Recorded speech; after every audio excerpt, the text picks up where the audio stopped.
Hi everyone, welcome to my channel. On this episode we're gonna make carnitas, and trust me guys, this is one of my let's say signature dishes because I have worked making carnitas a long time ago. In Mexico I used to have my own business, but we had to close down. So I'm going to explain you how this is. Don't be afraid of it. It's too simple, and they are going to be just, you are going to be amazed with the flavor of these carnitas. Okay, in Mexico there are 10 different types of meats for carnitas. There is lengua, there is cachete, trompa, nana. There is a lot of different cuts from the pork. But here in the US, it's very complicated to find those cuts. The only thing that I haven't able to find is the meat, which is called maciza in Mexico, and the ears. Sometimes I have been able to find the tongue of the pork, but here where I live is too complicated. I don't know why, but it's too hard. Unless you have a butcher friend that can get it for you, it's too hard to get the hands on different kinds of meats. So, for this video, I'm just going to work with this and this. And sometimes you will be able to find the, we call it in Mexico, cueritos, which is like the skin, but it's very thin. If you notice here, this is a piece of skin, but it's very thick and it has a lot of fat on it. So they use some sort of machines to thin out this part, and it makes it not too fat, and it cooks pretty quickly also. So when I go with the butcher, I get a picnic shoulder, and I tell the butcher to take out the bone and also to take out the skin. Because I don't need the skin because it's too fatty. I usually tell the butcher to keep it because I know they sell it to some other place, and they make lard out of it. But so most of the time this piece I don't use it to cook, but if my husband is craving a little bit of this piece, what I would do is take the knife and take most of the fat out of this piece. You would just take a knife. Let me move this out of the way, and I'm gonna take my cutting board where I was cutting the meat. You're gonna take your knife, and you have to be very careful with this, and you're going to try to take the most fat possible from this meat. So I don't know if you can see, this is fat, and this is skin that you can eat if you like it. But I usually try to go over it a few times until I feel that all of the fat is out of this. So you can see the difference of the fat, you see? Now, carnitas take 2 hours to cook. This meat is gonna take 2 hours to cook. This meat is gonna take about 90 minutes to cook. This is gonna take about 90 minutes to cook also. If you can find the tongue, it's also gonna take 2 hours to cook. So what I do first is when I have the meat ready, because I cut it in medium-sized pieces. Also, you can maybe go a little bit smaller than this, but don't make it too small because sometimes the meat will kind of just don't make the pieces too small, because then you're gonna have a problem when you cook it. Okay, so as long as they fit in your hand, you're gonna be okay.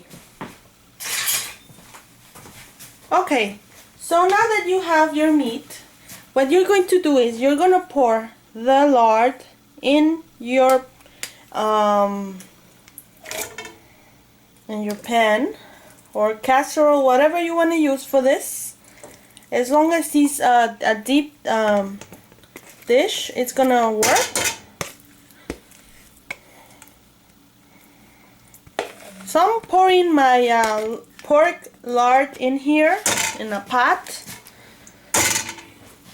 And this is about a container. It's about 26 ounces of pork lard. You can use, if for some reason you cannot find pork lard, you can use vegetable shortening, but it's not gonna taste the same. Okay, so I pour the lard here. I'm gonna turn on the stove, and I'm gonna add, you're gonna think this is crazy, but it's not. I'm gonna add 1 cup of water, okay? And the cup of water is going to prevent the lard from frying the meat, okay? It's not gonna jump on you. As long as the lard is cold, you can add the water, and then as it starts getting hotter, those two are gonna kind of get combined together, and there's not gonna be a problem with it. Okay, so to get started, the first cut that I'm going to add is the shoulder, which is the meat. And there's a lot of different ways of making carnitas, but this is the way I have done it all my life. And I'm gonna add all of this. Okay, so here's all the meat now in the lard. And if for some reason you find tongue and you want to cook, you want to make tongue tacos with it, you can add the tongue right now together with all this meat. And to season this recipe, I'm gonna squeeze 2 oranges, and I'm gonna add them with everything, all the peel and everything. Just gonna take the juice out. Now when you see that your lard is bubbling too much, what you're gonna do is that you're gonna lower the heat to medium, and you're gonna leave it there. You don't need to cover this with a lid, but once in a while just give it a little stir so that the meat is not sticking in the bottom. Just every 5 to 10 minutes, just check it with a big strong spoon. And I'm gonna leave this for about 30 minutes to give time for this meat to cook, and then we're gonna add the other kind of meat. And this is all of the fat that I took out. And with this fat, you can actually make lard, but that's gonna be for another video. That's another story. This, I'm gonna leave it in one piece because it's not too much. And this is the ears.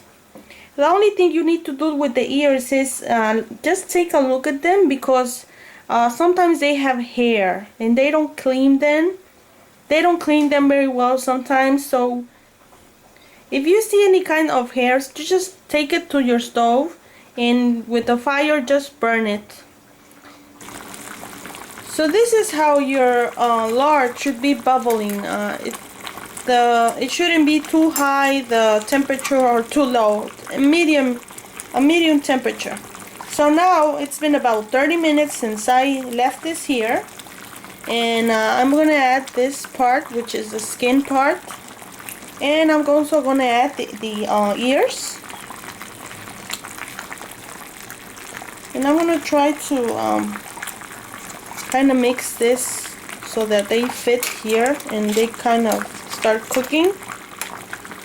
And I'm gonna leave this for about another 30 more minutes, okay?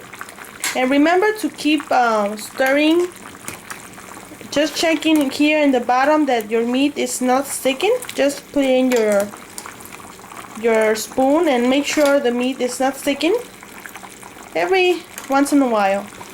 Well, this is the ingredients that we're going to use to season the meat. I have here half can of beer. You can use any kind of beer. Half can, this is about 6 ounces of evaporated milk. I have here curing salt, and this we're just going to use a little, very small amount of it. We're probably going to use about 1/8 of a teaspoon, very little salt. This is gonna add color to the meat. You will see. And I actually bring this salt from Mexico because they use it over there to give color to the meat.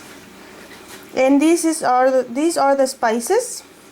I have here probably a pinch of oregano, a pinch of thyme, about 4 garlic cloves, a little piece of onion, probably 3 bay leaves, and a small piece, probably 2 or 3 inches of cinnamon.